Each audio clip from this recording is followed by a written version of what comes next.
Hello friends, welcome to the session. In this video, we are going to see the concept of the polymorphism within that because polymorphism, the concept of overloading, overriding, and as well as the abstract class. So all these are the important aspects related to this concept of the polymorphism. Let me share the corresponding content with you. Yeah.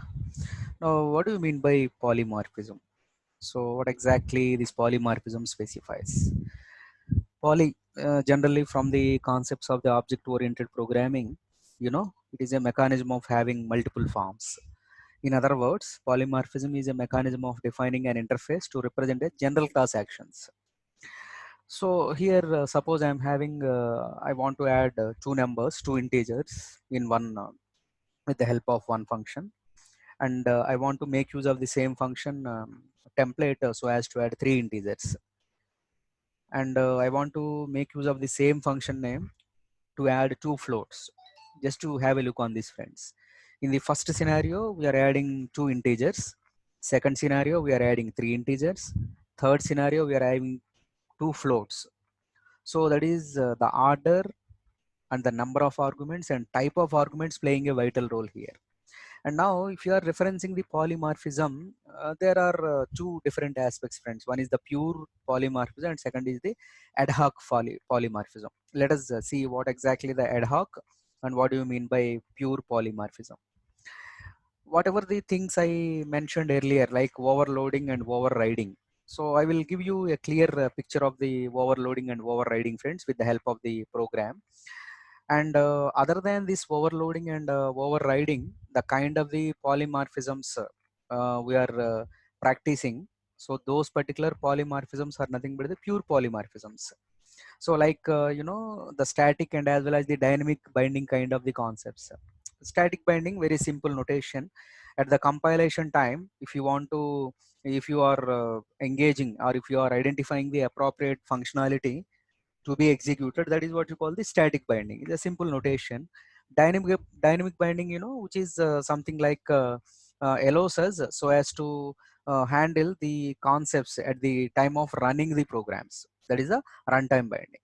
So if you are referencing the polymorphism, the concepts related to the overloading or overriding belongs to the ad hoc polymorphism. In this operator overloading, function overloading, like, maybe if you are observing C++ kind of the logics, we are having the operator overloading, but there is no specific concept called operator overloading in Java. But if you observe the concatenation operator plus, that might be used to add two integers or two floats. At the same time, the same plus can be used for the handling of the string values also. So those kinds of operator and function kind of things can be observed as a ad hoc kind of the polymorphism. And if you are referencing the universal or pure polymorphism, inclusion and as well as the parametric polymorphism, usage of the generics and covariants, all these things can be observed as a pure polymorphism. Okay, so let us have a look on how to handle this particular overloading and as well as overriding, which will give you a clear cut clarity about this particular example. Now I am introducing the overloading concept as mentioned earlier, friends. So just we have taken one class named overload, and here I am taking the demo. Okay, void demo, only one integer parameter I'm having, and the same function without changing anything. Just I am making use of two integers, int a comma int b, and the next one, just with the change of this particular parameter, and rather than using the integer, I am making use of the double so as a parameter. And now I am defining this particular class as usual. Just I am calling this particular overload constructor. Overload is a constructor. So that's just within this particular thing, we have created one object for this overload, and we are calling all the demo functions. How many functions we are having? Three functions. First is only taking single argument, integer. Second is taking the two arguments, two integers, and third thing is taking one argument, that is double, and it is returning some value also. Okay, so every time just we are printing that particular output in the format of the results. So once this particular whatever the concept we have specified, no matter what exactly the implementation, maybe you are displaying the value here in the first demo, and second demo just we are within the demo function we are printing two values a and b, and in the double just we are we are printing the third parameter whatever we have taken. So the functionality may differ from demo to demo. That is what first we are using the parameter integer, second two parameters, and third one is the double.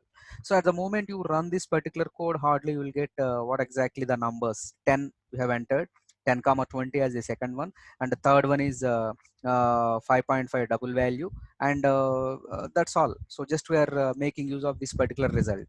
So because in the third thing we have multiplied a dot a, so that is what we got the output. That's what I'm telling. You can make use of that particular functionality to add or to subtract or whatever the things, but the template must be same, then only we can name that as the overload. Overload is nothing but usage of the same function to perform multiple tasks, is a format of the polymorphism.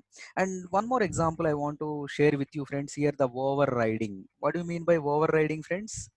Overriding is nothing but instead of execution of one function, if you could able to execute another function, then you can say that is a overriding. So two functions there is a computation, one function executes instead of another function, that is the overriding. It usually appears in the concept of the inheritance, friends. Suppose if you are talking about the polymorphism and if you are talking about the inheritance, if you want to observe both inheritance and polymorphism in the same function, in the same example, then this is the best example. So we are taking the base class and as well as the overriding as the derived class, friends. And in the base class I am having display function, in the derived also I am managing the display function. So for the sake of clarity, I have mentioned I am in base and I am in derived. So now we are creating the function for the derived class, I mean object for the derived class, and we are calling the display. And as per your expectation, like so instead of execution of the base, just we are running the derived functionality only. So that is what at the moment I run this particular code, just I can show that I am in derived display. Okay, so suppose that if you are making use of that base class, whatever the base one I am having, and here we are creating one more object b is equal to new.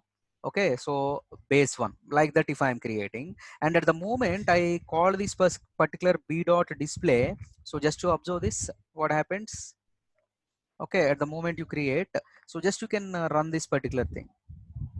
Okay, still if you are referencing this particular b dot display, okay, so just to save this option and again you run the code, now you can get the base display and as well as the derived display. Reason is for the base class also we have created the object, but the usual practice is we won't create the object for the base class and you comment this particular thing, and now at the moment you run this particular code, now after saving you will be getting the display. This is what you call exactly the overriding. Overriding is nothing but whatever the functionality I'm having, that particular functionality, instead of execution the base I am running the derived. That is what you call the derived. Usually we are going to create object for the derived methodologies, and with the help of the derived object you can run this particular coding. So here I am ending this particular video, friends.